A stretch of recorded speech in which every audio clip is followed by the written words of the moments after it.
The heavy, unnatural mechanical grinding of a commercial excavator is a terrifying sound when you live on 20 acres of deeply protected, historic woodland. I dropped my luggage in the hallway of my quiet farmhouse, walked to the eastern boundary of my property, and stared at the absolute devastation. The dense tree line that had stood for over a century was completely gone. In its place was a massive, scarred trench of violently graded earth leading directly to the newly constructed concrete fortress belonging to my arrogant new neighbors, Richard and Eleanor. They had decided that local property lines and federal conservation easements were merely suggestions for people who couldn't afford good lawyers. They were about to learn a very expensive, extremely permanent lesson in federal jurisdiction. I work in the highest tiers of corporate environmental compliance, a field where I dismantle complex logistical violations and prosecute industrial operations that run afoul of federal regulations. I read the Code of Federal Regulations for Leisure, and I view legal disputes not as emotional conflicts, but as mechanical puzzles to be systematically broken down. My property in the Pacific Northwest features a crucial, legally protected watershed and a tributary creek that feeds directly into a major regional river system. It is governed by strict state and federal conservation easements. Richard and Eleanor were the epitome of arrogant, leveraged wealth. Richard owned a regional chain of car dealerships, and Eleanor operated under the delusion that she was elite society. They had recently clear-cut their adjacent lot to build a sprawling mansion entirely dismissive of local ordinances. The hostility began months prior when Richard marched onto my driveway, completely ignoring my closed gate, to inform me that he was buying a 2-acre strip of my land. His new mansion apparently required an Olympic-sized infinity pool, but the local zoning board had restricted his buildable footprint due to the steep slope of his land. He needed my acreage to flatten the grade and pour his concrete. I stood on my porch and calmly explained that my land was not for sale, and more importantly, the 2 acres he demanded were designated as a federally protected riparian buffer zone. Bulldozing it was a federal crime. Richard laughed directly in my face. He told me that environmental regulations were just red tape for the lower class and left a lowball offer printed on his dealership letterhead. I threw it away. I assumed his massive ego was bruised, but that he would ultimately redesign his pool within his legal boundaries. I severely underestimated the blinding entitlement of a man used to bullying municipal clerks. Returning from a grueling 2-week corporate audit in Frankfurt, I was greeted by the destruction of my land. Richard and Eleanor had waited until I left the country to hire a rogue, unlicensed excavation crew. They completely bulldozed the 2-acre buffer zone, ripping out ancient oaks and destroying the natural slope. But the structural destruction was just the beginning. To build a level foundation for his massive pool, Richard's crew had demolished a dilapidated 1950s-era storage shed on his property and pushed the debris directly into the tributary creek on my land to act as a makeshift retaining wall. The creek water, usually crystal clear, was running thick with a foul gray mud and a highly reflective chemical sheen. I did not scream. I did not storm over to their mansion or call the local police. Local authorities are entirely unequipped to handle complex environmental crimes, and showing emotion only gives the enemy time to prepare a defense. Instead, I stood on the edge of the devastated creek, pulled out my smartphone, and began systematically documenting the crime scene. I captured the exact GPS coordinates of the debris, the heavy machinery tracks crossing my property line, and the precise flow of the contaminated water. Then, I retrieved my professional environmental testing kit from my office.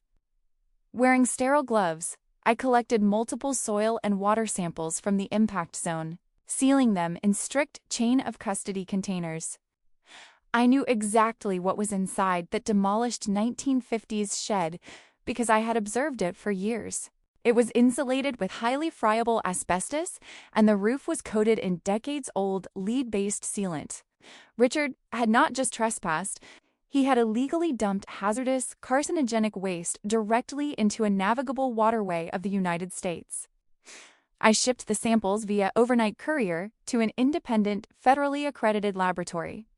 While waiting for the chemical analysis, I hired an FAA-certified commercial drone operator to conduct a complete topographical mapping of the damage. The drone captured indisputable aerial evidence that the excavation had severely encroached onto my deeded land and completely obliterated the protected watershed. I spent 3 days compiling the data. I pulled Richard's municipal building permits and discovered he had blatantly lied to the town, submitting forged architectural drawings that falsely claimed the excavation was happening, entirely within his own property lines. He clearly believed that I would simply cry over the lost trees and eventually accept a meager financial settlement to keep things quiet. On the 5th day, the laboratory results arrived in my encrypted inbox. They were worse than I anticipated. The water and soil samples showed catastrophic levels of asbestos fibers, lead, and volatile organic compounds from industrial solvents that the excavation crew had carelessly spilled. The tributary was highly toxic, and the contamination was flowing directly toward the regional public river system. This was no longer a simple property dispute. It was a massive, undeniable violation of the Clean Water Act, the Resource Conservation and Recovery Act, and several severe state environmental statutes. I built a flawless 200-page digital dossier.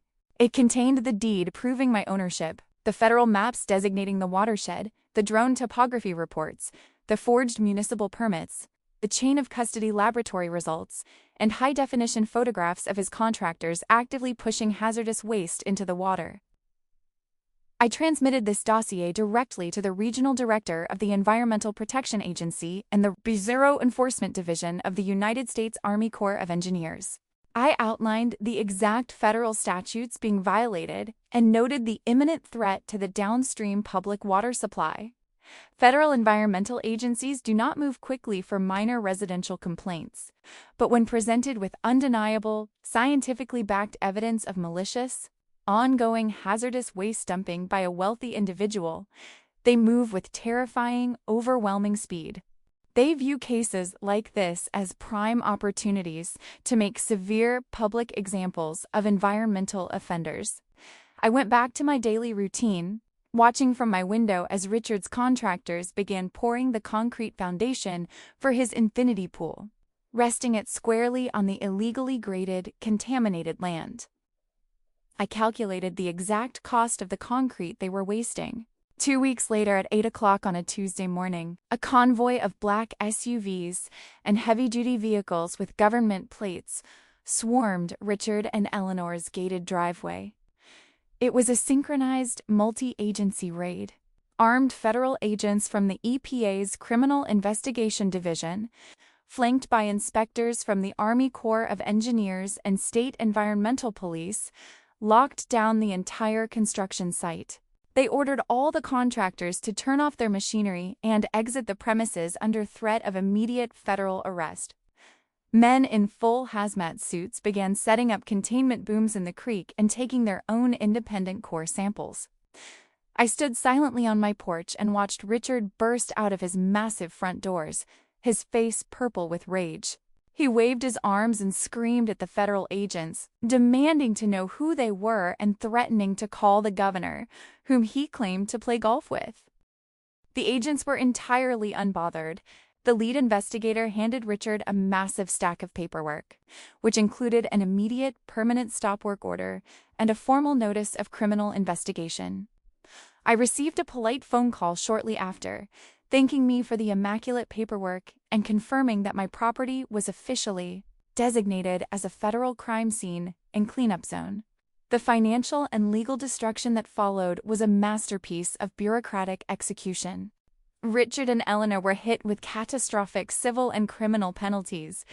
The EPA assesses fines for violations of the Clean Water Act at a rate of up to $75,000 per day, per violation, because they had been dumping the hazardous waste and altering the waterway for nearly a month before the raid. The initial fines alone exceeded $2 million. Furthermore, the Army Corps of Engineers mandated that Richard was entirely financially responsible for the total environmental remediation of my property.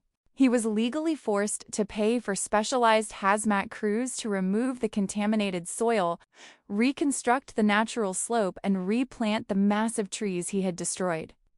When Richard tried to use his wealth to fight the government, his reality completely shattered.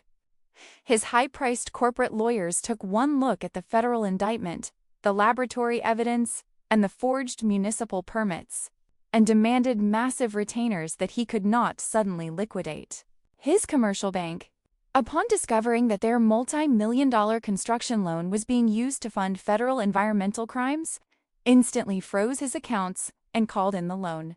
His homeowner's insurance policy immediately dropped him, citing the intentional criminal nature of the hazardous dumping, meaning he had absolutely zero financial coverage for the legal fees or the massive cleanup costs.